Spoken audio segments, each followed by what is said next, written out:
I am back and this is video number 3, day number 3 of my free sleep school. So as I've said always, the aim of these videos is to build up your information, your knowledge around sleep so that can empower you to make the changes that you need to start your journey to better sleep.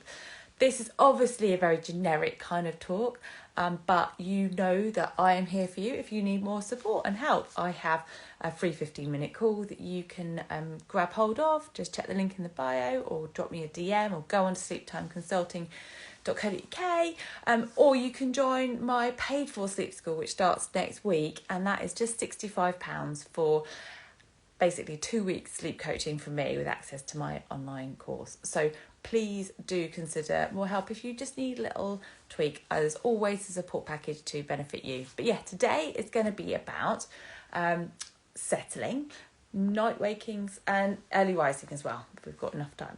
So let's start from the beginning. There's lots of expectations around nighttime sleep, and I was talking to a group of new mums today, and you could see that they were sort of desperate to understand when their child was going to sleep through the night and what was going to happen to make that their reality.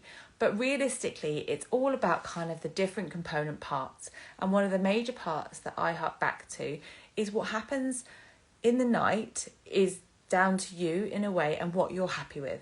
So I will revisit this thing that I've said all the way through these videos. It's your journey to sleep, and if you're okay with your little one waking, I'm not telling you to make any changes. This is about whether you need to make some changes to improve your little one's sleep. So for me, I always look at kind of what's happening at that initial settling time and whether a child who's waking too frequently in the night for the parents is attached to anything or anyone to go to sleep. So to give you an example, I've been working with a client whose little boy holds hands to fall asleep and then looks for that reassurance in the night time. I've worked with people who are feeding to sleep, and then the child is waking every hour through the night because they want to be fed back to sleep. And what we do is we work back from those things to get that child to be confidently settling so that then they can link their sleep cycles, so these circles of sleep that they go through, on their own with confidence. So it starts at bedtime.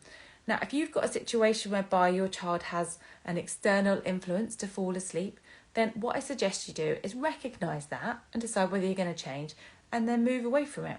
Now, realistically, there is no one size fits all in terms of settling, and I like to describe it as a kind of a range because I think that gives you the options, and this is what I talk to my clients about. So you start on the very sort of gentle sleep training side of things, which might just mean that instead of feeding to sleep, you hold them to sleep for a while and you keep assessing as things go on. You start removing that contact if you need to and keep going to a place whereby therefore you're happy.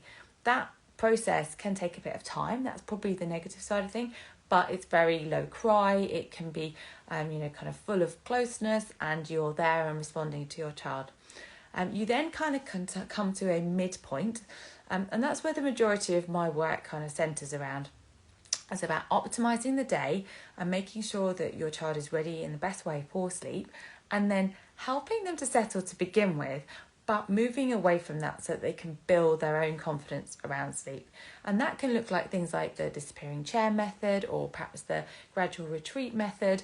And all of those kind of different methods are there to be progressive and see progress. And normally we talk about progress within a couple of weeks. So it might be that you're kind of, moving away, again, let's say from this feeding to sleep, to perhaps putting down and helping them to settle in the cot, and then you remove yourself a little bit from that as the time goes on, and then you get to a point again where you're happy and therefore you can leave them to settle on their own.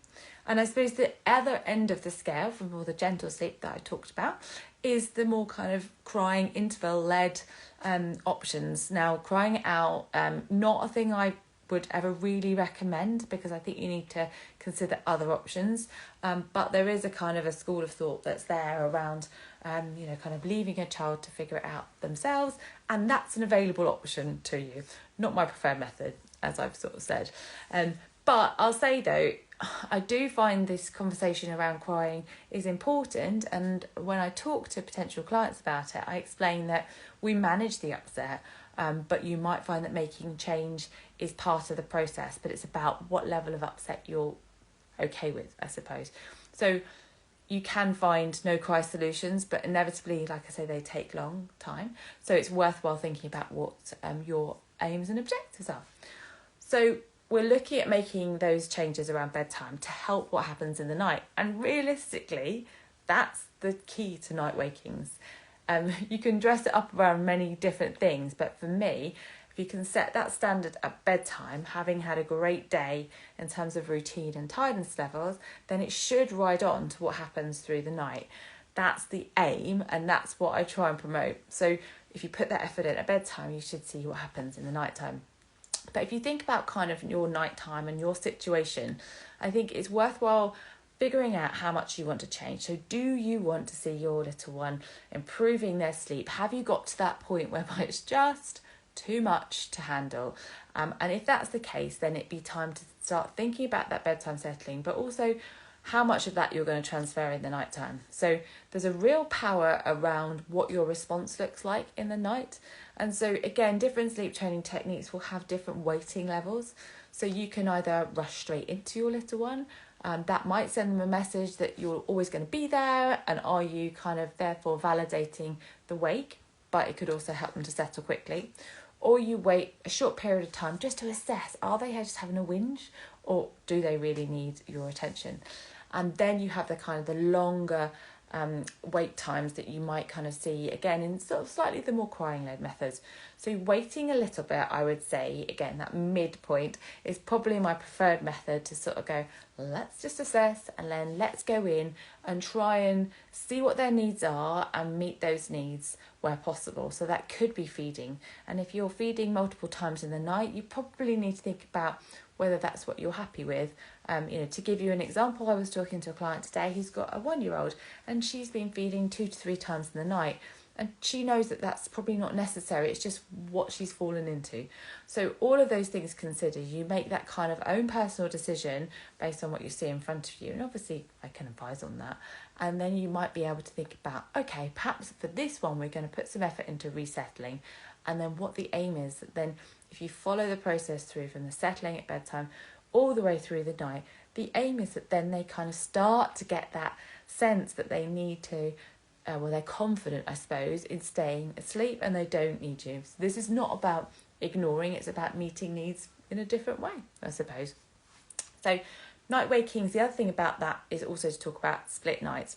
Popular kind of comment about almost explaining away something that happens, so your child might sleep well for the first period of the night and then be frequently waking afterwards. That's known as a split night because obviously it's in half. But what's happening there is that your child has lots of sleep pressure for that first half of the night, and that will drive them through kind of any disturbance that they might have later on in the night.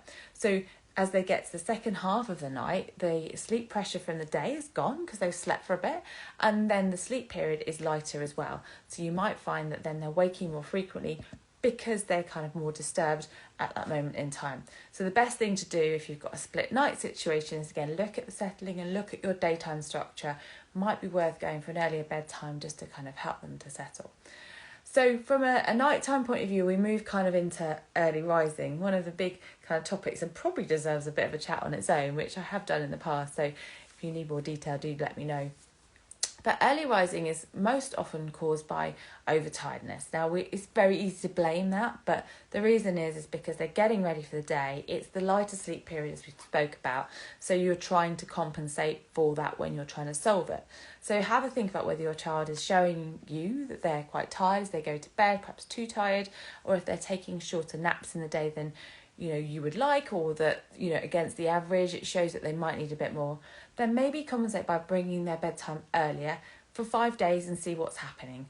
And then if that helps you, you might want to just stick with it for a bit and then move that bedtime a bit later. Similarly, if you think they are having too much sleep in the day, you can obviously cut down the nap, and that might kind of affect what's happening in terms of early morning. Or you could make your bedtime later just to generate a bit more sleep pressure. And that in itself is another sort of gentle sleep technique. So you can increase the sleep pressure, and as long as you're not pushing them into too much overtiredness, it should help them to kind of push through an early rise. Not guaranteed, but it's one of those little kind of things that you can do. The last thing to deal with early rising is to look at awake to sleep model. Now, this is always kind of a bit contentious because it plays along the theory that your child wakes habitually every morning. So let's say they wake at 5:30 and you want to make it 6 o'clock. So you'd go into them at probably about 5:10, because what you want to do is wake them up. So you wake them up to a near state of consciousness, not fully awake, but nearly awake. And what you get them to do is you then get them to go back to sleep into another sleep cycle. And then at the 5:30 mark, when they would normally be waking, then it's at that point they should be in a deeper sleep and you kind of skip that waking. So the idea is that you're then helping them to kind of break that habit. Again, it's slightly in the gentle sleep book from the child's point of view. From the adult's point of view, you have to be mindful of the fact that you've got to get up at that time. So 5:10 might not be your ideal wake up time. For older children, you can use things like sleep training clocks and set them to a time that you know that they're going to wake up to, so that they wake up and like the sun is out, and you can celebrate that, and then you can make that time later and later. So you can use that sort of to your advantage, really. So early rising can be a real pain. We've obviously got the clock change coming up in October. I will talk more about that at a later date, so stay tuned for all of that. And then the other thing to kind of just be aware of is things like nightmares and night terrors. They are quite different and actually need dealing with it a little bit differently.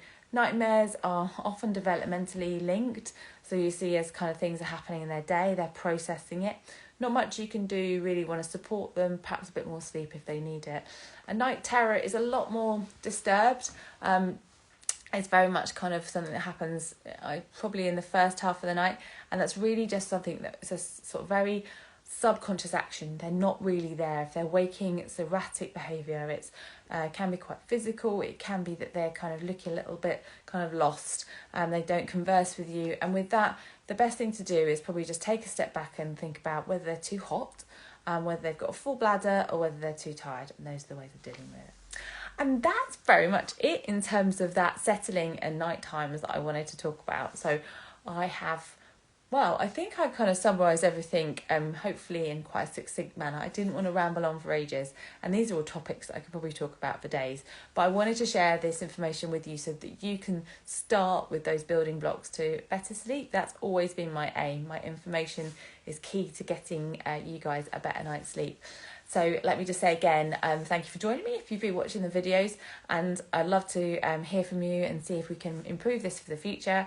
I'd love to also hear if anyone wants to kind of engage with me. If you've got any questions, do let me know. Like I say, you've got the free 15-minute call that you can book in via the website, sleeptimeconsulting.co.uk, or you can book any of my services via there, or we've got the sleep school that's starting next week. So very excited about that. But thanks very much. Take care and have a lovely rest of the afternoon. Bye.